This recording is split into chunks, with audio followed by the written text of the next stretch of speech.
Hello everyone, welcome back to my channel. इस video के अंदर हम करेंगे पूरा का पूरा chapter haloalkanes and haloarenes complete, right.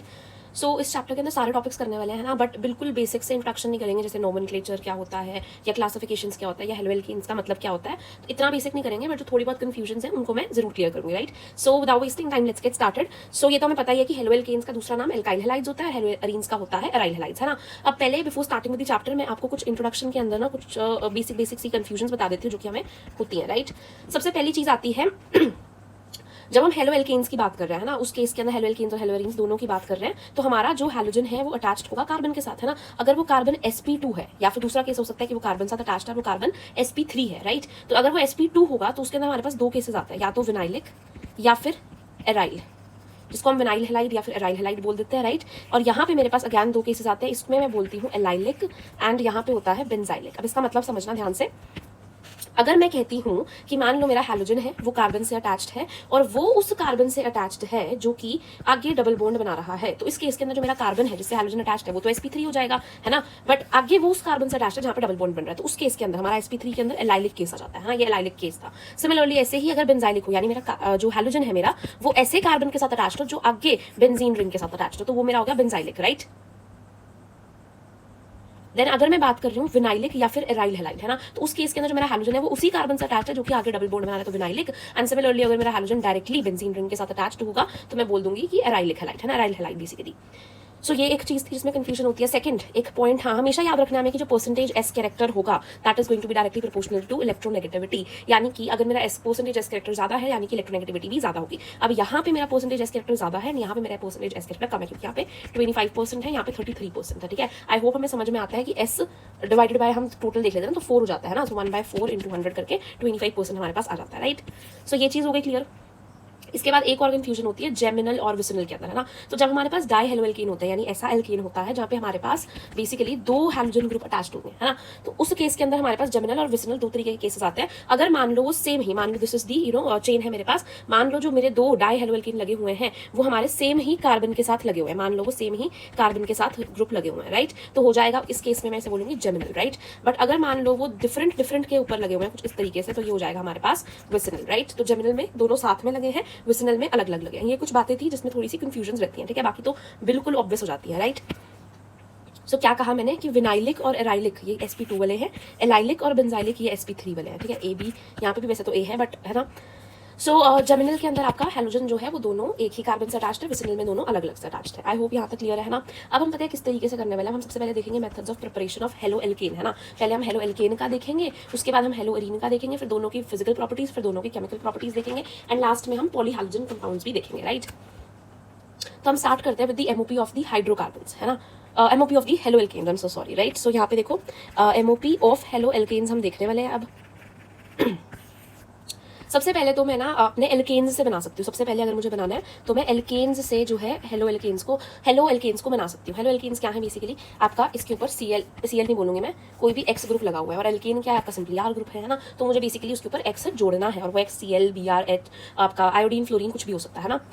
So alkanes के अंदर मैं पता है क्या करती हूँ, सिर्फ एक ही रिएक्शन है एल्केन्स के अंदर, मेरे को इसमें इसको कन्वर्ट करना है, that is going to be free radical substitution. क्या होगा यहाँ पर, अगर मैं मान लो क्लोरीन ऐड कर दूँ या फिर ब्रोमीन ऐड कर दूँ इन दी प्रेजेंस ऑफ लाइट, यानी मैंने एल्केन दिया, उस पर क्लोरीन या ब्रोमीन ऐड किया, जो मुझे उसके अंदर लगाना है, लाइट दी, अपने आप क्लोरीन और ब्रोमीन जाके जुड़ गया, है ना। किस प्रोसेस से वो जुड़ेगा, फ्री रेडिकल सब्सटीट्यूशन, ये हमें याद रखना है किससे जुड़ा है, फ्री रेडिकल सब्सटीट्यूशन से वो जाके जुड़ता है, राइट, फ्री रेडिकल सब्सटीट्यूशन से जाके जुड़ता है। इसके बाद हमारे पास आता है एल्कीन्स। अगर मान लो एल्कीन्स हैं, ठीक है, अगर मान लो अब आ जाते हैं मेरे पास एल्कीन्स, ठीक है। तो एल्कीन्स के केस में क्या होगा, देखो एक तो हमारे पास सिंपल है, मान लो मेरे पास कोई सिमेट्रिकल एल्कीन है, जैसे कि ये होगी मान लो, राइट, मान लो कुछ ऐसी सी सिमेट्रिकल सी एल्कीन है मेरे पास, तो सिंपल है, मैंने इसके अंदर कोई भी एसिड डालना है, HX डालना है, तो कुछ नहीं हुआ, ये एल्कीन का एक डबल बॉन्ड टूट जाएगा, एक साइड जाके H जुड़ जाएगा, एक साइड जाके X जुड़ जाएगा, और हमारा सिंपल सा एक हेलो एल्कीन बन जाएगा, राइट। तो बस HX डाला और मेरा हेलो एल्कीन बन गया। बट अगर इन केस मेरे पास अनसिमेट्रिकल केसेस आ गए, है ना, यानी मान लो कुछ इस तरीके का केस आ गया, है ना, ये हमारे पास केस आ गया। अब क्या होगा, अब यहाँ पे ना हमारे पास दो केसेस देखने को मिलते हैं, विच is your Markovnikov rule and your anti Markovnikov rule, है ना। अगर मान लो मैंने सिंपल HCl या फिर HBr डाले हैं नॉर्मली, तो मेरा सिंपल सा मार्कोनिकॉफ रूल यहाँ पर लगेगा और मेरा हेलोएल्कीन बन जाएगा, है ना। और अगर मान लो बाय चांस मैंने यहाँ पे HBr डाला है और साथ में मैंने पेरोक्साइड डाली है, यानी अगर आपको पेरोक्साइड दिख जाए तो समझ जाओ कि यहाँ पे कौन सा रूल लगेगा, एंटी एम रूल लगेगा, यानी एंटी मार्कोनिकॉफ रूल लगने वाला है। अब ये M rule anti M rule में होगा क्या, मैं बताती हूँ, just give me 1 second. Yes, so यहाँ पर बेसिकली एम रूल जो आपका एम रूल होता है ना, एम रूल के अंदर आपकी होती है इलेक्ट्रोफिलिक एडिशन। क्या होती है, इलेक्ट्रोफाइल जो है वो ऐड हो रहा होता है। कौन है इलेक्ट्रोफाइल, Br नेगेटिव या फिर आपका Cl नेगेटिव। एंटी-एम रूल के अंदर आपका फ्री रेडिकल एडिशन हो रहा होता है ना। सो यहाँ पे सिंपल सा रूल है, देखो अगर मार्कोनिकॉफ रूल की अगर मैं बात करूँ तो मार्कोनिकॉफ रूल ये कहता है जो नेगेटिव वाला पार्ट है, यानी जो Cl नेगेटिव है या फिर Br नेगेटिव है, वो कहाँ पे जाके लगेगा, वो यहाँ पे जाके लगेगा, यानी उस कार्बन के पास जाके लगेगा जो कि आपका जिसके पास कम हाइड्रोजन इसके ऊपर अटैच्ड है। ऑब्वियसली मतलब मैं कहने का मतलब क्या है, टर्जरी पे जाके लगेगा, देन सेकेंडरी, देन प्राइमरी, है ना। अब यहाँ पे टर्जरी तो है नहीं, तो सेकेंडरी क्या है, ऐसा कार्बन पे जाके लगेगा जो आगे दो कार्बन से अटैच्ड है, इससे भी और इससे भी, राइट। सो बेसिकली हमें सिंपल सी बात जो याद रखनी है कि अगर मान लो, बाकी सब कुछ भूल जाओ, देखो सिंपल सी बात है, अगर मेरा नेगेटिव पार्ट जो है, अगर मैं एम रूल लगा रही हूँ, अगर मेरा एम रूल लग रहा है तो जो नेगेटिव पार्ट है वो जाके उस कार्बन के साथ जाएगा जहाँ पे कम हाइड्रोजन प्रेजेंट है। सो मेरा जो आपका नेगेटिव पार्ट है वो यहाँ पे आके लग जाएगा। बट अगर मान लो मेरा एंटी एम रूल फॉलो हो रहा है, अगर मान लो एंटी एम रूल फॉलो हो रहा है, तो उस केस के अंदर आपका उल्टा होगा, H वाला यहाँ पे जाएगा एंड आपका नेगेटिव वाला पार्ट यहाँ पे आ जाएगा, which is going to be your bromine, right. तो यहाँ पे याद रखना पेरोक्साइड दी होगी और HBr प्रेजेंट होगा, राइट। सो ये हमारे पास हो गया Markovnikov rule and anti Markovnikov rule, है ना। इसके बाद एक और तरीका भी है एल्कीन से बनाने का, हेलोएल्कीन डायरेक्ट है। एल्कीन से अगर मुझे हेलोएल्कीन बनाना है तो एक और तरीका भी है, उसमें मैं क्या करती हूँ, उसमें ब्रोमीन डालती हूँ विद CCl4। क्या डाल देती हूँ, ब्रोमीन या फिर CCl4 डाल दिया मैंने, तो ब्रोमीन या फिर CCl4 डाल के भी मैं डायरेक्टली बना सकती हूँ एल्कीन के अंदर। ब्रोमीन जैसे हमने basically free radical substitution alkene में किया था उसी टाइप का है, बट यहाँ पर एल्कीन से आपका बन रहा है ना। तो ब्रोमीन और CCl4 मैंने यहाँ पे यूज करना है, राइट, और एल्कीन से आपका हेलोएल्कीन यहाँ पर बन जाएगा। अब यहाँ पे आता है हमारे पास मोस्ट इंपॉर्टेंट, एल्कोहल से अगर मुझे हेलोएल्कीन बनाना है, इसी का ही MOP को ही मैं कंटिन्यू कर रही हूँ हेलोएल्कीन का फ्रॉम एल्कोहल, है ना, या कि एल्कोहल से मैं कैसे आपका बेसिकली हेलोएल्कीन बना सकती हूँ, है ना। सो यहाँ पे ना हम ऐसे कर लेते हैं, चलो कि यहाँ पे मैंने पता है क्या ले लिया, यहाँ पे मैंने एल्कोहल ले लिया है और इस एल्कोहल से विल बी मेकिंग हेलोएल्कीन्स, राइट। तो एल्कोहल की मदद से, ये MOP ऑफ हेलोएल्कीन ही चल रहा है, बट एल्कोहल की मदद से भी 4 मेथड्स है जिससे हम हेलोएल्कीन बना सकते हैं, ठीक है। तो वो 4 के 4 मेथड्स मैं आपको भी बताने वाली हूँ, राइट। सबसे पहले तो है कि अगर मैं, मेरा सबसे इंपॉर्टेंट देखो ध्यान से, कि अगर मैं यहाँ पर क्या डाल दूँ, HCl डाल दूँ और साथ में ZnCl2 डाल दूँ। क्या डाल दूँ, HCl डाल दूँ और साथ में ZnCl2 डाल दूँ। तो इसको बेसिकली पूरे को मिला के मैं लुकास रिएजेंट कहती हूँ और इस प्रोसेस को मैं कहती हूँ ग्रूव्स प्रोसेस। क्या प्रोसेस का नाम है, ग्रूव्स प्रोसेस। इस प्रोसेस का नाम है, होगा क्या, देखो ZnCl2 जो होता है वो एक डिहाइड्रेटिंग एजेंट होता है जो कि पानी को रिमूव करवाएगा, एल्कोहल के इसमें से OH रिमूव करवाएगा, इस H का H रिमूव करवाएगा एंड R के साथ जाके क्या जुड़ जाएगा, आपका Cl जुड़ जाएगा, RCl आपका बन जाएगा यहाँ पे, प्लस में आपका पानी जो है वो रिमूव हो जाएगा यहाँ पर। ZnCl2 यहाँ पे डिहाइड्रेटिंग एजेंट होता है। एक बड़ी ही इंपॉर्टेंट बात जो हमें यहाँ पे याद रखनी है, दैट इज कि अगर मान लो मेरी एल्कोहल टर्जरी है तो उस केस के अंदर मुझे ZnCl2 की रिक्वायरमेंट नहीं होती है, अपने आप ही वो रिएक्शन हल्का सा वार्म करने पे ही हो जाता है, उसमें मुझे बहुत ज्यादा हीट भी नहीं देनी पड़ती, जो कि एक लुकास टेस्ट भी होता है टू चेक कि हमारे पास कौन सी टाइप की एल्कोहल है, जो कि हम next alcohol phenol and ether के चैप्टर में पढ़ते भी हैं, राइट। ये हो गया हमारा एक मेथड। आई रिपीट, हमने एल्कोहल के अंदर क्या डाला, लुकास रिएजेंट डाला। लुकास रिएजेंट क्या है, HCl plus ZnCl2। ZnCl2 dehydrating agent होता है। इस प्रोसेस का नाम ग्रूव्स प्रोसेस है। पानी को बाहर निकाला, आपका RCl बन गया, राइट।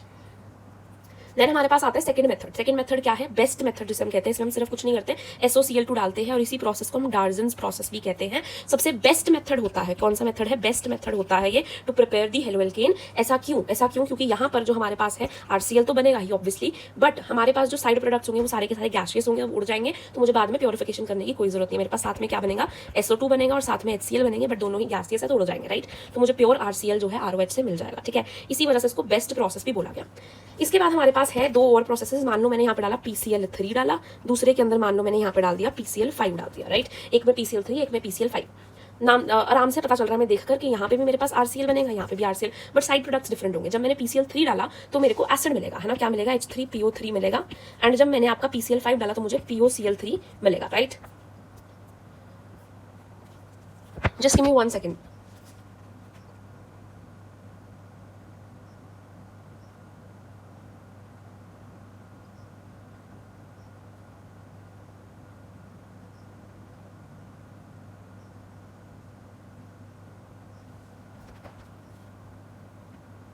ठीक है। तो बेसिकली जब मैंने PCl3 डाला है, तो मेरे पास RCl तो बनता ही है, साथ में एसिड बनता है which is your phosphoric acid, basically phosphorous acid which is H3PO3, है ना।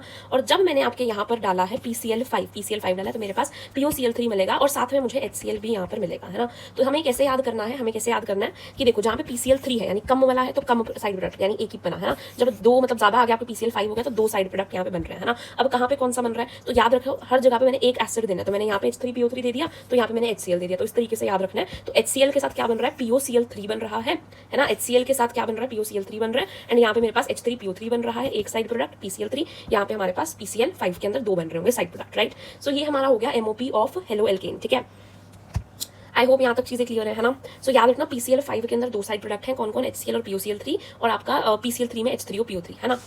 और बेस्ट मेथड डार्जन प्रोसेस है, और लुकास रिएजेंट आपका कौन सा है, ZnCl2 प्लस HCl, है ना।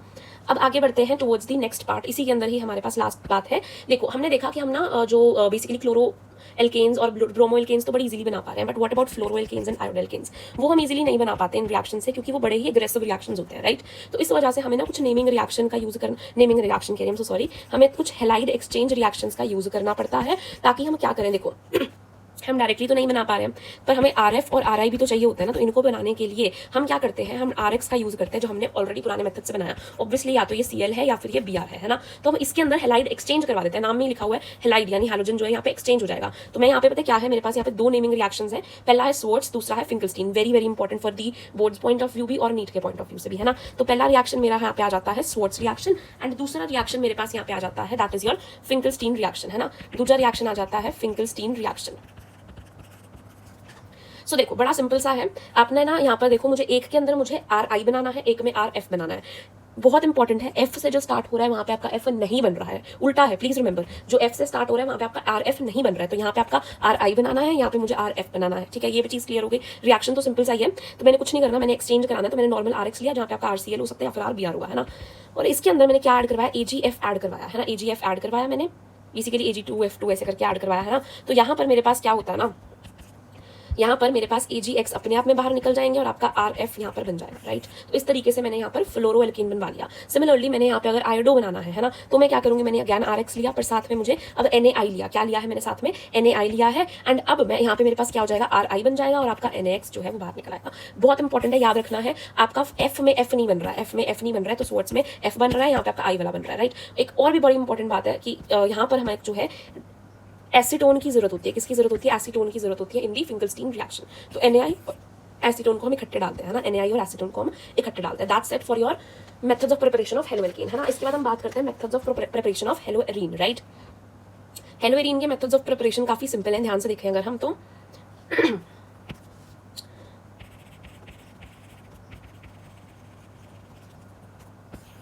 यस सो ये मेरे पास मेथड्स ऑफ प्रिपरेशन हो गए फॉर हेलो एरीन। सिंपल से 5 मेथड्स की हम बात कर रहे होंगे, है ना।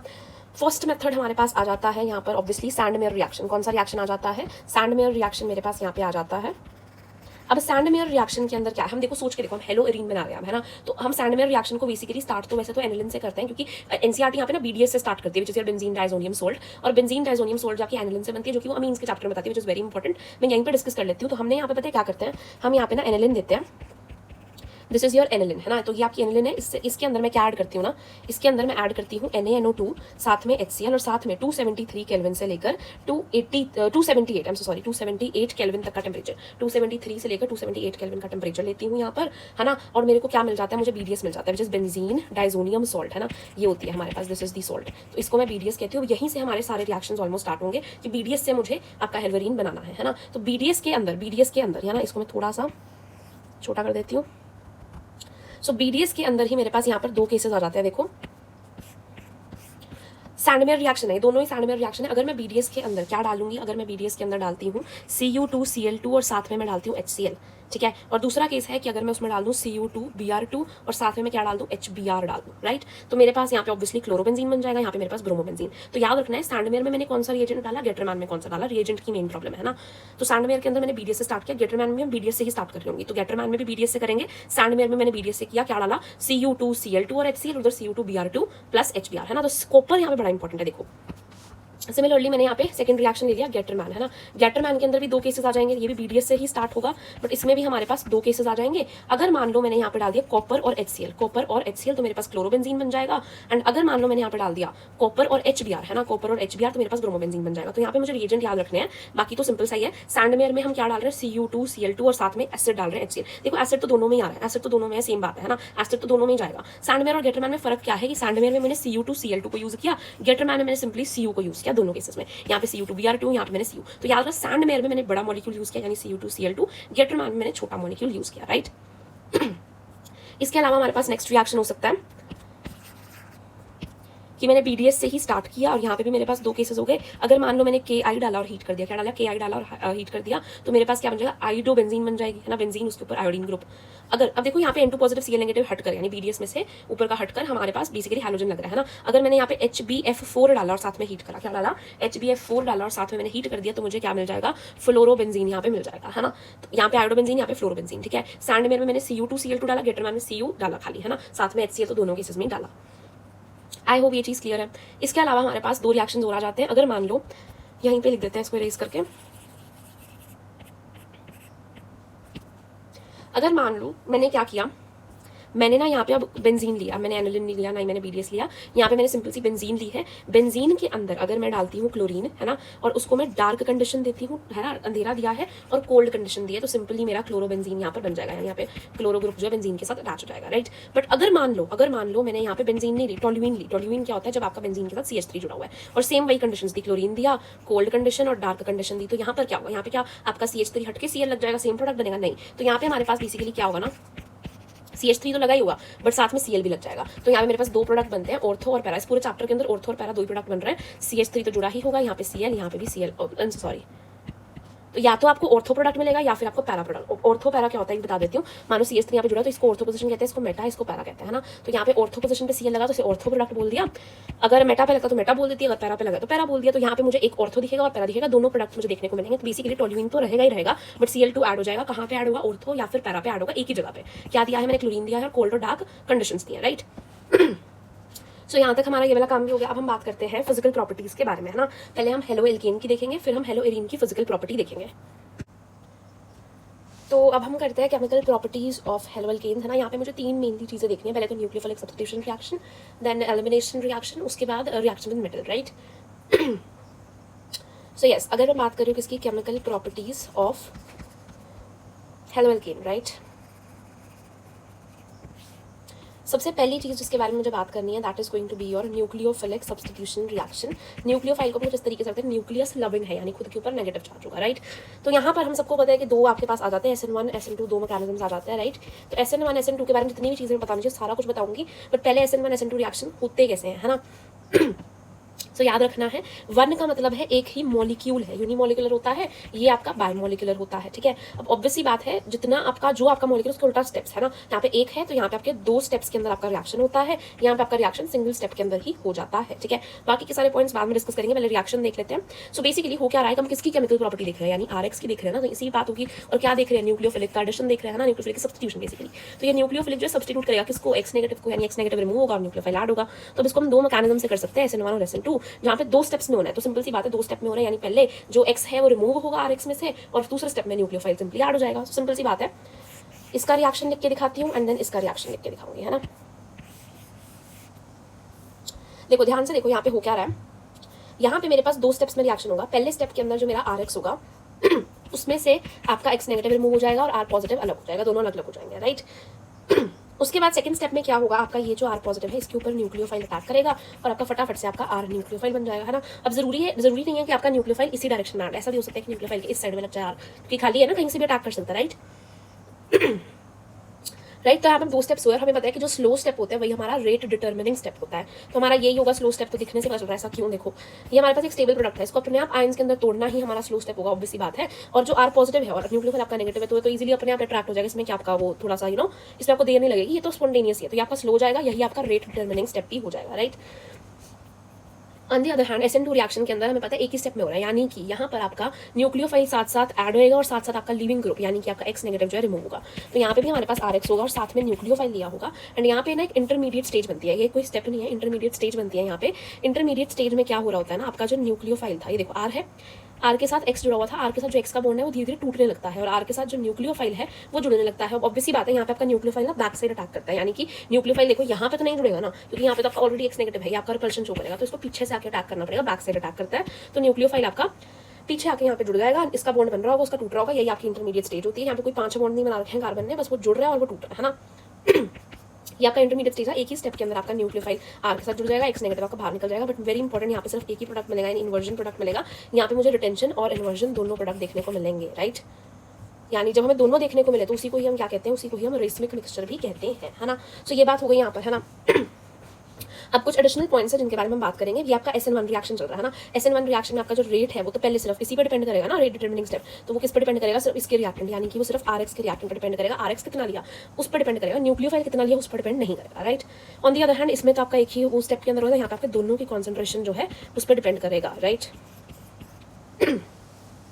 यहाँ पे आपके पास सिर्फ इन्वर्जन वाला प्रोडक्ट बनता है, जिसे हम वाल्डन इन्वर्जन भी कहते हैं। यहाँ पे हमारे पास रेसमिक मिक्सचर बनता है, यानी इन्वर्जन प्लस रिटेंशन दोनों बनते हैं, है ना। अब देखो ऑब्वियसली बात है, अब होगा कब कब हमारे पास SN1 होगा और किस केस में SN2 होगा, ये तो उनकी बातें हो गई, है ना। तो सिंपल सी बात है, देखो SN1 के अंदर हमारा क्या बन रहा है, कार्बोकेटाइन बन रहा है ना, बीच में हमारा कार्बोकेटाइन बन रहा है, 2 स्टेप में हो रहा है। तो देखो अगर आपका कार्बोकेटाइन बड़ा स्टेबल होगा, यानी अगर मान लो टर्जरी आ गया, टर्जरी में पता स्टेबल होता है, टर्जरी सेकेंडरी प्राइमरी यहाँ पे होता है स्टेबल, यहाँ पे प्राइमरी सेकेंडरी टर्जरी, क्योंकि यहाँ पर आपका टर्जरी में स्टेरिक हिंड्रेंस ज्यादा होता है, तो बैक साइड अटैक करना मुश्किल हो जाता है। देखो तो सिंपल सी बात है, अगर मान लो मेरे पास आ गया प्राइमरी वाला, है ना, तो मुझे साफ पता चल जाएगा कि यहाँ पर तो आपका कार्बोकेटाइन स्टेबल ही नहीं बनेगा, दैट मींस आपका SN2 रिएक्शन होगा, है ना। अगर मेरे पास टर्जरी आ गया, यानी कि यहाँ पे तो आपकी स्टेरिक हिंड्रेंस ही बहुत है, SN2 तो नहीं हो पाएगा, SN1 होगा, है ना। एक तो ये तरीका है पता करने का, राइट। और दूसरा तरीका है हम सॉल्वेंट देखें, सॉल्वेंट हमें कौन सा दिया है। अगर मेरा सॉल्वेंट पोलर प्रोटिक है, पोलर प्रोटिक यानी कि वो आपका कार्बोकेटाइन को बनने देगा, है ना, आयन को बनने दे रहा है, पोलर प्रोटिक है, राइट। दूसरा अगर मेरे पास आ जाए पोलर ए प्रोटिक, यानी ये आपका कार्बोकेटाइन बनने नहीं देगा, कार्बोकेटाइन के बनने से पहले ही आपका न्यूक्लियोफाइल जो है बैक साइड अटैक कर देगा। सो मुझे पता कैसे लगेगा कि कौन सा रिएक्शन फॉलो होगा। अगर मान लो मुझे प्राइमरी दे दिया तो SN2, अगर टर्जरी दे दिया तो मैं बोल दूंगी SN1, है ना। अगर मान लो सेकेंडरी दिया है ना, तो फिर मैं क्या चेक करूंगी, आपका सॉल्वेंट पोलर प्रोटिक है क्या, आपका सॉल्वेंट पोलर ए प्रोटिक है ना। अगर पोलर प्रोटिक सॉल्वेंट है तो फिर SN1, और अगर आपका पोलर ए प्रोटिक है तो SN2। अब पोलर प्रोटिक के अंदर आपका पानी हो सकता है, एल्कोहल हो सकता है, हम देखते भी हैं। अगर मैं एक्वस KOH देती हूँ RX के अंदर, एक इसका एग्जाम्पल दे देती हूँ, RX के अंदर अगर मैं क्या डालती हूँ, एक्वस KOH डालती हूँ, है ना। तो ये आपका सॉल्वेंट कैसा हो गया है, आपका एक्वस है, यानी पानी आपका सॉल्वेंट है, और मेनली मैंने डाला क्या, KOH डाला है ना। तो यहाँ पे आपका OH नेगेटिव आपका वो है, न्यूक्लियोफाइल होगा यहाँ पे, जो कि आके आपका अटैक करेगा, यानी आपका एल्कोहल बनेगा और आपका X जो है वो रिमूव हो जाएगा, है ना। तो आपका यहाँ पे एल्कोहल बनता है, राइट। पोलर ए प्रोटिक के एग्जांपल की बात करूँ तो आपका DMSO हो जाएंगे या फिर एसीटोन हो जाएगा, राइट। एसीटोन और DMSO, यहाँ पे बस पानी और एल्कोहल हो जाएंगे, राइट। आई होप ये पॉइंट आपका क्लियर है। इसके अलावा एक और एडिशनल पॉइंट यहाँ पर जो मुझे नोट करना है, दैट इज की हैलाइड की रिएक्टिविटी। SN1 SN2 दोनों के लिए सेम है ये, है ना। SN1 SN2 दोनों के लिए सेम होता है कि कौन सा आपका एल्काइल हैलाइड ज्यादा रिएक्टिव है towards the nucleophilic substitution, not 1 और 2 स्पेसिफिकली, बट कौन ज्यादा आपका न्यूक्लियोफिलिक सब्स्टिट्यूशन इजीली दिखाएगा, है ना, कौन सबसे अच्छे से दिखाएगा। तो RI सबसे अच्छे से दिखाएगा, क्योंकि I जो है आपका बेस्ट लीविंग ग्रुप है, I नेगेटिव, है ना। तो RI, फिर हमारे पास RBr, फिर RCl, मतलब उनकी जो साइज के बेसिस पे, है ना। जो बड़े साइज का है वो बड़ी इजीली रिमूव हो जाएगा, छोटे साइज का ज्यादा स्ट्रॉन्ग बॉन्ड बनाएगा तो इजीली रिमूव नहीं हो पाएगा। तो RI, RBr, RCl और फिर RF, ये हमारे पास ऑर्डर हो जाता है। तो सबसे पहले हम देखते हैं physical properties of haloalkane, right.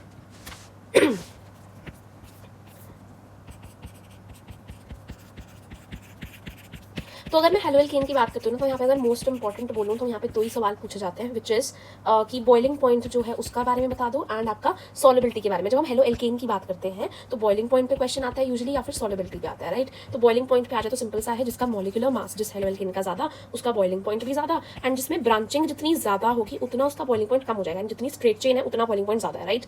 Then solubility की बात करें तो फिर हेलोएल्केन्स की सॉलिबिलिटी पूछ जाती है कैसी होती है। तो जनरली ये जो होते हैं इनसॉल्युबल होते हैं पानी के अंदर, कभी कभी आपको देखने को मिलेगा स्लाइटली सॉल्युबल है। रीजन पूछ लिया जाए कि ये पानी में इनसॉल्युबल क्यों होता है, क्योंकि इनके पास कोई एनर्जी नहीं होती है टू ब्रेक दी पानी के जो ओल्डर बोन्स है ना। तो ये यूजुअली क्या होते हैं, आपके इनसॉल्युबल होते हैं, राइट। इसके अलावा इनके बारे में मैं क्या किया बताना बता देती हूँ। अगर इनके प्योर फॉर्म की बात करूँ तो ये कलरलेस होते हैं, इनके पास कोई कलर नहीं होता, बट जैसे ही इसको मैं लाइट से एक्सपोज कर दूँ तो फिर इनके पास कलर आ जाता है, राइट। इसके अलावा जो यहाँ पर वॉलेटाइल हाइड्रोजन कंपाउंड्स होते हैं, यानी कि जो इजीली उड़ जाते हैं, वो हमें स्वीट स्मेल देते हैं, जो कि आपके वॉलेटाइल कंपाउंड्स होते हैं, राइट। और हमें पता है डेंसिटी में क्वेश्चन आ जाए तो डेंसिटी मास बाय वॉल्यूम होती है, यानी मास के डायरेक्टली प्रोपोर्शनल ये भी हो जाएगा, है ना। इसके बाद एक और कॉन्सेप्ट है जो कि आपका हर पे ही एप्लीकेबल है, जो आपका अगर मान लो कोई कार्बन 1 से कार्बन 4 तक का कंपाउंड है तो वो यूजुअली गैसियस स्टेज में होगा, 5 से यूजली 17 के बीच में है तो आपका यूजली लिक्विड स्टेज के अंदर होगा, एंड अगर आपका 18 या उससे ज़्यादा है ना, 18 या उससे ज़्यादा है तो आपका यूजली वो सॉलिड स्ट्रक्चर के अंदर होता है। यहाँ पे भी एप्लीकेबल है, आगे भी एप्लीकेबल होगा, राइट। इसके बाद हम बात करते हैं फिजिकल प्रॉपर्टीज ऑफ हेलोएरीन्स की, है ना। अगर मैं बात करूँ किसकी, हेलोएरीन्स की बात करूँ, तो यहाँ पर भी अगैन मेरे पास 2 क्वेश्चंस हैं जो कि बार बार पूछे जाते हैं। पहला है आपका अगैन बॉइलिंग पॉइंट का, दूसरा है आपका मेल्टिंग पॉइंट का, ठीक है। वहाँ पे आपके पास बॉइलिंग पॉइंट और सॉलिबिलिटी, यहाँ पे बॉइलिंग पॉइंट और मेल्टिंग पॉइंट पे बार बार सवाल पूछा जाता है, तो हमें सीक्वेंस आ जाती है। हमें यहाँ पे याद करना है बॉइलिंग पॉइंट के अंदर OPM, राइट, OPM, एंड आपका मेल्टिंग पॉइंट के केस के अंदर आपका आ जाता है POM, है ना, POM आ जाता है, नहीं पैरा ऑर्थो मेटा, और वहाँ पे आपका बॉइलिंग पॉइंट में ऑर्थो पैरा मेटा जो है सबसे ज्यादा बॉइलिंग पॉइंट मेल्टिंग पॉइंट दिखाई गया, राइट। इसका रीजन पूछ लिया जाए आपका बॉइलिंग पॉइंट का, तो हमें पता है वेंडर वॉल फोर्सेज हो जाते हैं। मेल्टिंग पॉइंट का पूछ लिया जाए तो सिमेट्री, क्योंकि सिमेट्री पैरा के अंदर ज्यादा होती है, दैट मीन्स उसका मेल्टिंग पॉइंट भी ज्यादा होता है, राइट। यहाँ पे और अगर कोई बात करी जाए यहाँ पे, तो ये भी आपके इनसॉल्युबल होते हैं पानी के अंदर, है ना। ये आपके अल्काइल हैलाइड से जो होते हैं लेस पोलर होते हैं, यानी इनकी पोलैरिटी थोड़ी कम होती है क्योंकि रेजोनेंस होता है। देन ये sp2 होते हैं, यानी यहाँ पर परसेंटेज s कैरेक्टर ज्यादा होता है, यानी यहाँ पे इलेक्ट्रोनेगेटिविटी भी आपकी ज्यादा होती है, राइट। तो ये हो गया हमारे पास फिजिकल प्रॉपर्टीज। अब हमारे पास रह गई हैं केमिकल प्रॉपर्टीज और पॉलीहैलोजन कंपाउंड्स, है ना। Before starting with the chemical properties, मैं आपको पहले पॉलीहैलोजन कंपाउंड्स के बारे में बता देती हूँ। एक थोड़ा थ्योरेटिकल टॉपिक हमारा कंप्लीट हो जाएगा, फिर हम केमिकल प्रॉपर्टीज ऑफ हेलोएल्केन्स देखेंगे, देन हेलोएरीन्स देखेंगे, राइट। सो पॉलीहैलोजन कंपाउंड्स के बारे में अगर मैं बात करूँ तो मेरे को ना पॉलीहैलोजन कंपाउंड्स के अंदर 6 मेनली कंपाउंड्स पढ़ना है, ठीक है। 6 के 6 कंपाउंड्स का ना पहले मैं आपको नाम बता देती हूँ अच्छे से, उसके बाद इनके बारे में जितने ये मेन इन्फॉर्मेशन है ना। वैसे तो यूजुअली इससे सवाल नहीं आता इस वाले टॉपिक से, बट क्योंकि एनसीईआरटी में पूरे ऐसे पेजेस गिवन है तो मैं करना तो इसे पड़ेगा, लीव नहीं कर सकता मैं इसे बिल्कुल भी, राइट। सो मैं यहाँ पे सारे के सारे टॉपिक्स जो है मेरे, इनको यहाँ पे मैं लिख देती हूँ, है ना। तो पहला कंपाउंड जो हमने पढ़ना है दैट इज योर डाइक्लोरोमीथेन। क्या है, डाइक्लोरोमीथेन, है ना। डाइक्लोरोमीथेन मुझे सबसे पहले पढ़ना है। फिर मुझे पढ़ना है क्लोरोफॉर्म, जो कि ये होता है। देन मुझे पढ़ना है आइडोफॉर्म, जो कि ये होता है। देन मुझे पढ़ना है कार्बन टेट्राक्लोराइड, है ना। क्या पढ़ना है, कार्बन टेट्राक्लोराइड पढ़ना है, CCl4, राइट। फिर मुझे पढ़ना है मेरे पास फ्रेओन्स, राइट। क्या पढ़ने हैं, फ्रेओन्स, जिसे हम CFCs भी कहते हैं, ठीक है। इसके बाद मुझे पढ़ना है DDT, which is your dichloro diphenyl trichloroethane, dichloro diphenyl trichloroethane, है ना। डाइक्लोरो डाइफिनाइल ट्राइक्लोरोइथेन, है ना। सब इन सब की सेपरेटली बात करते हैं। पहले हमारे पास है डाइक्लोरोमीथेन, राइट। तो ये जो है आपका किसके लिए यूज होता है, मैं बताऊंगी आपको सारे मेन पॉइंट्स, बट लिखूंगी जो सबसे मोस्ट इंपॉर्टेंट है ना। तो ये आपका यूज होता है एज अ सॉल्वेंट यूज होता है ना, ऑर्गेनिक सॉल्वेंट, और साथ में ये पेंट रिमूवर की तरह भी यूज होता है, पेंट रिमूवर की तरह भी यूज होता है, एरोसोल की तरह भी यूज होता है, प्रोपेलेंट की तरह भी यूज होता है। इसके कई हार्मफुल इफेक्ट्स भी होते हैं, जैसे कि CNS हमारा सेंट्रल नर्वस सिस्टम को अफेक्ट करता है, डिजीनेस कोज करता है, स्किन और आंखों के अंदर इरिटेशन भी कोज कर सकता है। देन हम बात करते हैं क्लोरोफॉर्म की। क्लोरोफॉर्म जो है इसको यूज किया जाता था पहले। अच्छा, क्लोरोफॉर्म जो है वो एक पहले बहुत अच्छा एनेस्थेटिक हुआ करता था, एनेस्थेटिक यानी बेहोश करने के लिए दिया जाता था। आज भी अब किडनैपिंग के टाइम पे यूज किया जाता है, बट हमने उसको एनेस्थेटिक से रिप्लेस कर दिया। ऐसा क्यों, क्योंकि ये डेंजरस भी था, क्योंकि हमारी किडनी और लिवर को डैमेज भी करता था लॉन्ग टर्म यूज से, है ना। यूजर्स की बात करें आज के डेट में ये सॉल्वेंट की तरह तो यूज हो ही रहा है, और साथ में मैन्युफैक्चर करता है किसका, फ्रेओन 22, एक टाइप का फ्रेओन है, उसके मैन्युफैक्चर के अंदर ये काम आता है। कौन सा फ्रेओन है, फ्रेओन 22 के मैन्युफैक्चर के अंदर ये काम आता है। पहले ये एनेस्थेटिक की तरह यूज किया जाता था, बट जब हमें पता चला कि किडनी लिवर को डैमेज करता है तो हमने इसका यूज बंद कर दिया, है ना। जब ये आपका CHCl3 ऑक्सीजन के साथ लाइट की प्रेजेंस में रिएक्ट करता है तो ये क्या फॉर्म करता है, ये COCl2 फॉर्म करता है, और साथ में HCl गैस रिमूव करता है। तो COCl2 जो होता है आपका फॉस्जीन होता है। क्या होता है, फॉस्जीन होता है, जो कि एक पॉइजनस गैस होती है, ये बना देता है ना। अगर मुझे क्लोरोफॉर्म को स्टोर करना है कहीं पे तो मैं एक डार्क एयर टाइट बॉटल्स में करती हूँ, ताकि ऑक्सीजन भी ना आए और लाइट भी ना आए, क्योंकि अगर वो ऑक्सीजन और लाइट उसको मिल गई तो फिर उसने एक पॉइजनस गैस बना देनी है, विच इज फॉस्जीन, राइट, और साथ में HCl, राइट। देन बात करते हैं आइडोफॉर्म की। आइडोफॉर्म जो है उसको कैसे यूज किया जाता था, एंटीसेप्टिक की तरह यूज किया जाता था, बट एक्शन यानी बेसिकली एंटीसेप्टिक की तरह से यूज किया जाता था, क्योंकि ये जो है आयोडीन रिलीज करती थी, है ना। पर इसको हमने रिप्लेस कर दिया आज की डेट में, क्योंकि इसकी बड़ी ही गंदी स्मेल थी, फॉल स्मेल थी, इस वजह से मैंने इसको रिप्लेस कर दिया। मैंने नहीं, मतलब इंडस्ट्री में ये रिप्लेस हो चुका है ना। देन हम बात करते हैं कार्बन टेट्राक्लोराइड की, विच इज योर CCl4, है ना। CCl4 की बात करें तो ये आपका एक सॉल्वेंट था, है ना, और ये आपका एक रेफ्रिजरेंट मैन्युफैक्चर में भी यूज होता था। ये हमारे लिवर को डैमेज करता है। हार्मफुल इफेक्ट की बात करूं, अगर इसका ज्यादा एक्सपोजर हो जाएगा तो कोमा और डेथ भी हो सकती है। लिवर के डैमेज को हम कायरोसिस भी कहते हैं, बायोलॉजी में मेंशन था, है ना, in the topic human health and disease के अंदर, जो स्टेरॉइड्स के डिसएडवांटेजेस थे स्पोर्ट्स पर्सन के केस में, राइट। अगर मैं बात करूं एनवायरमेंटल के इफेक्ट्स के बारे में, तो ये आपका ओजोन डिप्लीशन भी कोज करवाता है ना, ओजोन डिप्लीशन भी कोज कराता है। देन मैं बात करूं आपके फ्रेओन्स के बारे में, CFCs जिसे कहते हैं, इसका एक एग्जाम्पल दे रखा है, विच इज योर फ्रेओन 12, है ना। ये क्या होता है आपका बेसिकली CCl2F2, CCl2F2, है ना। तो CFCs यानी कार्बन होता है, फ्लोरीन होता है और यहाँ पे क्लोरीन होता है ना। तो इस तरीके से होता है। इसको हम कैसे प्रिपेयर करते हैं, हम स्वार्ट्स रिएक्शन से प्रिपेयर करते हैं फ्रॉम CCl4 यानी कार्बन टेट्राक्लोराइड का अंदर अगर मैं स्वार्ट्स रिएक्शन लगा दूँ तो मैं इसको प्रिपेयर कर सकती हूँ, है ना। स्वार्ट्स में F को ऐड कर रहे होते हैं ना। इसको हम अगैन रेफ्रिजरेंट की तरह यूज़ करते हैं, यूज़ करते हैं, राइट।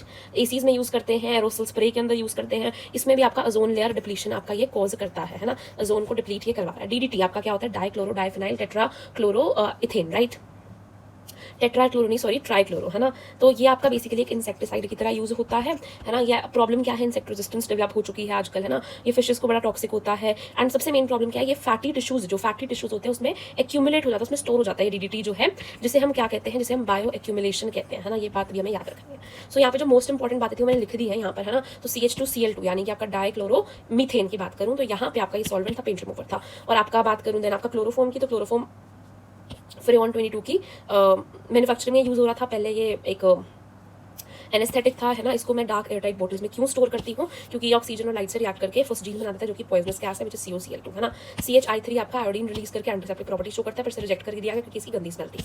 देन CCl4 की अगर मैं बात करूँ तो ये एक अच्छा सॉल्वेंट है, ठीक है। एंड साथ में ओजोन डिप्लीशन के कोज करता है बेसिकली। CFCs की बात करूँ तो फ्रेऑन बार आपका CCl2F2 है जो कि आपका स्वार्ट्स रिएक्शन से बनता है फ्रॉम दी CCl4 और रेफ्रिजरेंट की तरह यूज होता है। ओजोन डिप्लीशन ये भी कोज करता है। DDT का फुल फॉर्म क्या होता है, डाइक्लोरो डाइफिनाइल ट्राइक्लोरो इथेन, है ना। Dichloro diphenyl trichloro ethane, right. ये इंसेक्टिसाइड होता है और उसने इंसेक्ट रेजिस्टेंस भी कॉज करी, प्रॉब्लम्स हैं ये सारी, है ना। किसने इंसेक्ट रेजिस्टेंस कॉज करी, फिश के लिए टॉक्सिक है, फैटी टिश्यूज में ये स्टोर होकर बायो एक्यूमुलेशन कॉज करता है। सो ये हो गया हमारे पास न्यूक्लियोफिलिक सब्स्टिट्यूशन रिएक्शन। इसके बाद बात करते हैं एलिमिनेशन रिएक्शन, है ना। सेकंड टाइप का जो मेरे पास रिएक्शन है that is your beta elimination reaction, जिसे हम कहते हैं, क्या कहते हैं, बीटा एलिमिनेशन रिएक्शन के नाम से हम जानते हैं। इसका दूसरा नाम होता है डिहाइड्रो हेलोजनेशन, है ना। नाम से पता चल रहा है कि मुझे एक हाइड्रोजन रिमूव कराना है, एक मुझे हेलोजन रिमूव कराना है। RX था, एक से हेलोजन एक से H, तो बीच में ऑब्वियसली आपका डबल बॉन्ड यहाँ पे बन जाएगा। सिंपल सा रिएक्शन है, नाम से पता चलता है ना। अब यहाँ पे आपका रिएजेंट क्या होता है हम सबको पता है। RX के अंदर जब मैं एल्कोहलिक KOH डाल दूँ, जब मैं यहाँ पर एल्कोहलिक KOH डाल दूँ तो मेरा ये रिएक्शन होता है। देखो जब मैंने एक्वस KOH डाला तो मेरा SN1 के अंदर ये वाला रिएक्शन है जो मैंने आपको एग्जांपल दिया, आपका ROH बन गया, है ना। जब मैंने एल्कोहलिक KOH डाला, बड़ा इंपॉर्टेंट है, RX में एक्वस डाला तो ROH बन गया। अगर एल्कोहलिक KOH डालती हूँ तो क्या होता है, तो आपका बीटा एलिमिनेशन रिएक्शन होता है, आपका X भी रिमूव होता है और आपका हाइड्रोजन भी रिमूव होता है और मुझे क्या मिल जाती है, एल्कीन मिल जाती है और साथ में HX आपका रिमूव हो जाता है ना। अब मुझे X जो है उसको रिमूव करना है फ्रॉम दी अल्फा कार्बन और जो हाइड्रोजन है उसको मुझे रिमूव करना है फ्रॉम दी बीटा कार्बन। जो बीटा कार्बन है उससे मुझे हाइड्रोजन रिमूव करना है और जो अल्फा कार्बन है उससे मुझे हैलोजन रिमूव करना है, राइट। अब एक ना एग्जांपल लेते हैं, देखो सिंपल सा रिएक्शन आ गया तो कर ही लेंगे, थोड़ा सा एक डिफरेंट रिएक्शन का हम एग्जांपल लेते हैं, है ना। ये मेरे पास दे रखा है मॉलिक्यूल CH2 CH3, यहाँ में मेरा Cl लगा हुआ है ना। सो देखो ये Cl मेरा यहाँ पे लगा हुआ है तो ये आपका अल्फा हो गया, इसके साइड वाले हमारे पास बीटा हो गया। यहाँ पे मेरे पास दो बीटा है तो मैं किसका हाइड्रोजन रिमूव करूँ ये मुझे नहीं पता। तो देखो Cl तो इसका रिमूव होएगा और इसके साथ आपका एक साथ वाले का हाइड्रोजन रिमूव होगा, है ना। तो यहाँ पे मैंने जब एल्कोहलिक KOH डाला तो मैं क्या करूँगी, तो ऑब्वियसली एक बार उसका रिमूव करेंगे, एक बार इसका रिमूव करेंगे, दोनों तरीके के प्रोडक्ट्स में मिलने वाले हैं ना। तो एक बार मैं क्या करूँगी, उसका रिमूव करेंगे, इस वाले का अगर मैंने मान लो रिमूव किया तो यहाँ पे डबल बॉन्ड आएगा, है ना। एंड अगर मान लो मैंने दूसरे का रिमूव करा तो फिर मेरे पास डबल बॉन्ड जो है वो यहाँ पे आएगा, राइट। तो इस तरीके से कुछ स्ट्रक्चर हो जाएगा, है ना। अब यहाँ पर बनेंगे मेरे पास दोनों ही प्रोडक्ट, पर कौन सा मेजर होगा कौन सा माइनर होगा ये हमें बताता है सेटजेफ रूल। सेटजेफ रूल कहता है कि जो सबसे ज्यादा सब्स्टिट्यूटेड होगा वो हमारे पास मेजर होगा, है ना। तो यहाँ पे मैं जिसके पास मतलब सबसे ज्यादा अल्फा हाइड्रोजन होंगे, ये मेरे पास डबल बॉन्ड है, इसके पास कितने अल्फा हाइड्रोजन है, इसके पास लगभग सिक्स अल्फा हाइड्रोजन है। एंड इस वाले की बात करूँ तो इसके पास 2 अल्फा हाइड्रोजन है, तो ऑब्वियसली आपका ये ज्यादा सब्स्टिट्यूटेड है, इसी के पास आपके ज्यादा अल्फा हाइड्रोजन है। तो सेटजेफ रूल के अकॉर्डिंग आपका ये वाला जो है this is your major product and यही आपका मेजरली बनता है। I hope this part is clear, है ना। अब एक लास्ट रिएक्शन आता है हेलो एल्कीन की केमिकल प्रॉपर्टी के अंदर, जो कि सिंपल सा है, रिएक्शन विद मेटल के केस में आ जाता है। ये क्या कहता है हमें कि मान लो कोई हैलोजन बेसिकली RX है मेरे पास, है ना। इसके अंदर जब मैं मैग्नीशियम से इसको रिएक्ट करवाती हूँ, किससे, मैग्नीशियम से रिएक्ट कराती हूँ in the presence of dry ether. Dry ether की प्रेजेंस में जब मैं मैग्नीशियम से इसको रिएक्ट करती हूँ तो मेरे पास एक बहुत ही सिग्निफिकेंट बड़ा इंपॉर्टेंट प्रोडक्ट बनता है which is RMgX।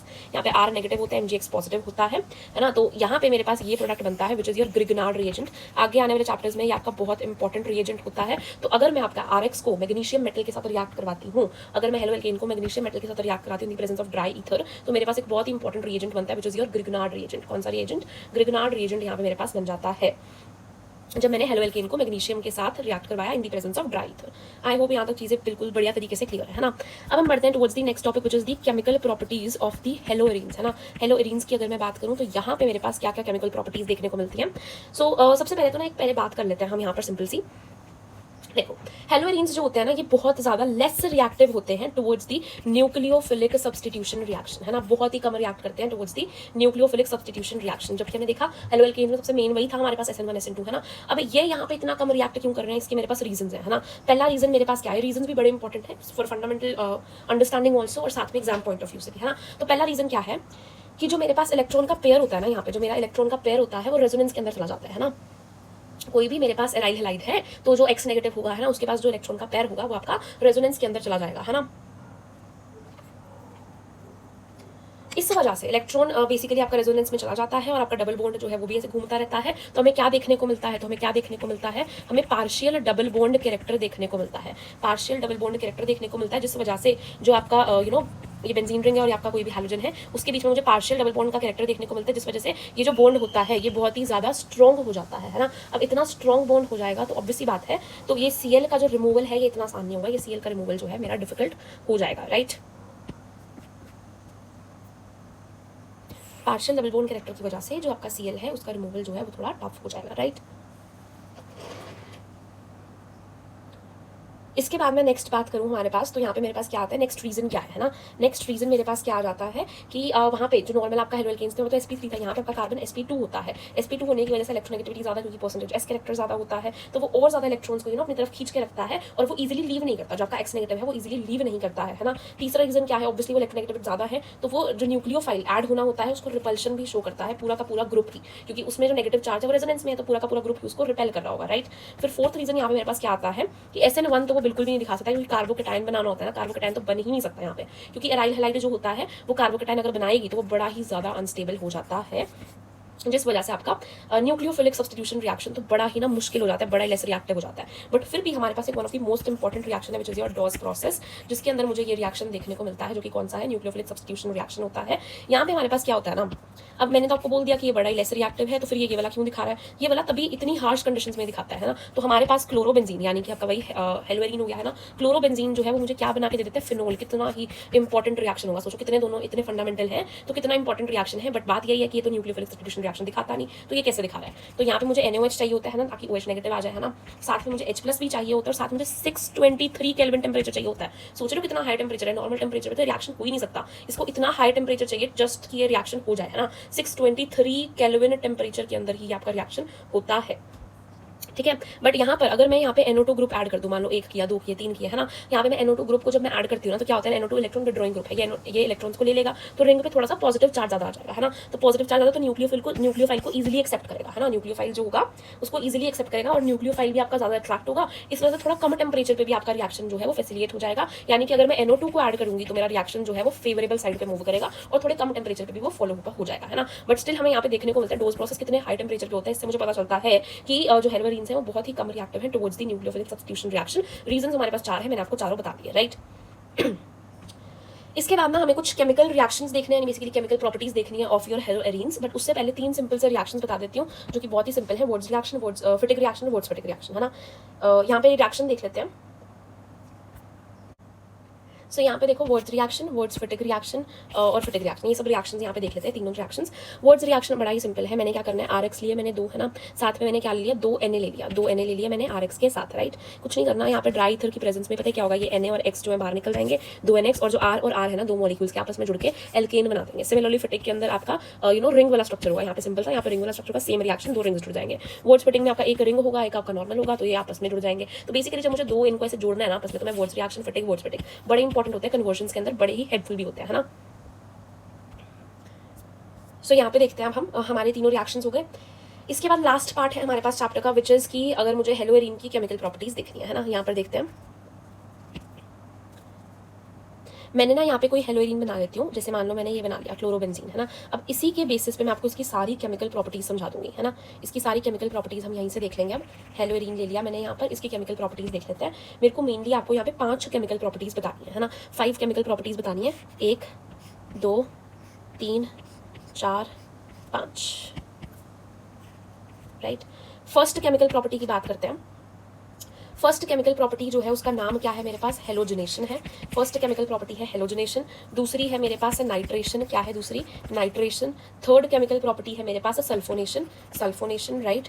Fourth chemical property है मेरे पास Friedel Crafts alkylation, Friedel Crafts alkylation. And fifth property है मेरे पास फ्रीडल क्राफ्ट एसाइलेशन राइट।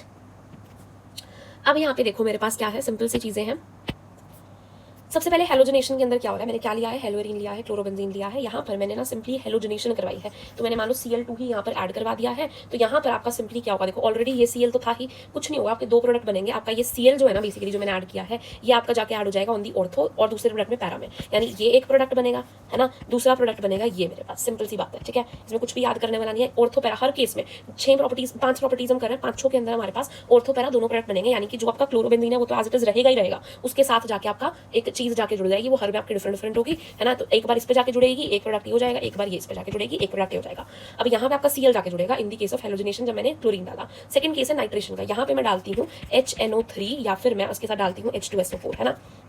जब मैं ये डालती हूँ तो मेरा आपका इलेक्ट्रोफाइल जनरेट होता है NO2 पॉजिटिव, और ये जाके ऐड होता है, ये भी आपका एक बार ऑर्थो पे होगा एक बार पैरा पे होगा, और क्लोरीन ऐसे का ऐसा ही रहेगा है ना, और आपके यहाँ पे भी दो प्रोडक्ट्स बन जाएंगे, ठीक है। ये सारे के सारे आपके इलेक्ट्रोफिलिक एडिशन रिएक्शन है ना। देन सल्फोनेशन की बात करूँ, सल्फोनेशन के अंदर मैं H2SO4 डालती हूँ, यहाँ पे आपके पास जनरेट होता है आपका electrophile which is your SO3 positive, sorry SO3 positive यहाँ पे जनरेट होता है, जो कि आपका एक बार यहाँ पे आके जुड़ेगा, दूसरे प्रोडक्ट के अंदर एक बार यहाँ पे आके जुड़ेगा, और आपका दोनों प्रोडक्ट्स बन जाएंगे, ठीक है। आई एम सो सॉरी, यहाँ पर ना आपका HSO3 जनरेट होता है ना, HSO3 यहाँ पे जनरेट होता है और आपका SO3H जाके यहाँ पर जुड़ जाता है, ठीक है। तो HSO3 यहाँ पे जनरेट होता है एंड वो आपका जुड़ जाता है, ठीक है ना। Then Friedel Crafts alkylation, Friedel Crafts alkylation में क्या होता है ना, बेसिकली हम क्या लेते हैं CH3Cl लेते हैं और AlCl3 लेते हैं है ना। एनहाइड्रेस होता है ये, एनहाइड्रेस AlCl3 लेती हूँ, ये इलेक्ट्रॉन डेफिशिएंट होता है, ये Cl जो है यहाँ पे मूव कर जाता है, AlCl4 बना देता है एंड यहाँ पे मेरे पास CH3 पॉजिटिव जनरेट हो जाता है ना। CH3 पॉजिटिव जनरेट हो जाता है तो मेरे पास अगेन दो प्रोडक्ट बनते हैं, एक बार CH3 यहाँ पे एक बार CH3 यहाँ पे है ना, ऑर्थो और पैरा पे दो प्रोडक्ट्स बन जाएंगे। ऐसे ही फ्रीडल क्राफ्ट एसाइलेशन होता है, इसके अंदर क्या होता है CH3 C double bond O Cl है ना, और साथ में वही मेरे पास एनहाइड्रस AlCl3 होता ही है यहाँ पर है ना, और एक Cl यहाँ पे गया और आपका ये पॉजिटिव के अंदर आपका इलेक्ट्रोफाइल जनरेट हो जाता है, और ये वाला जो प्रोडक्ट है एक बार ऑर्थो पे एक बार पैरा पे एंड आपके दो प्रोडक्ट्स यहाँ पे भी बन जाते हैं। तो सिंपल सा है, हेलोजनेशन में क्या जुड़ा, Cl जुड़ा, नाइट्रेशन में क्या जुड़ा, आपका NO2 जुड़ा, सल्फोनेशन में HSO3 जुड़ा, फ्रीडल क्राफ्ट एल्काइलेशन में CH3 जुड़ा, एसाइलेशन में CH3 C double bond O जुड़ा, राइट। तो ये सारी चीजें हमारे पास जुड़ती हैं। एंड डाला क्या क्या मैंने, एक बार ऑर्थो बनेगा एक बार पैरा बनेगा, और क्लोरोबेंजीन एज इट इज रहेगा, उस पे ऐड होगा है ना। डाला क्या, यहाँ पे Cl2 डाला, यहाँ पे मैंने HNO3 के साथ H2SO4 डाला, यहाँ पे सिर्फ H2SO4 डाला, यहाँ पे मैंने एक तो एनहाइड्रस AlCl3 लिया, तब ये फ्रीडल क्राफ्ट है ना, जो कि एक इलेक्ट्रॉन डेफिशिएंट था, और साथ में CH3Cl लिया, यहाँ पे मैंने को जो जोड़ना है उसके साथ Cl लिया, यहाँ पे भी जो जोड़ना है उसके साथ Cl लिया। सिंपल, तो इतना सा सिंपल सा चैप्टर था, that's it, thank you for watching.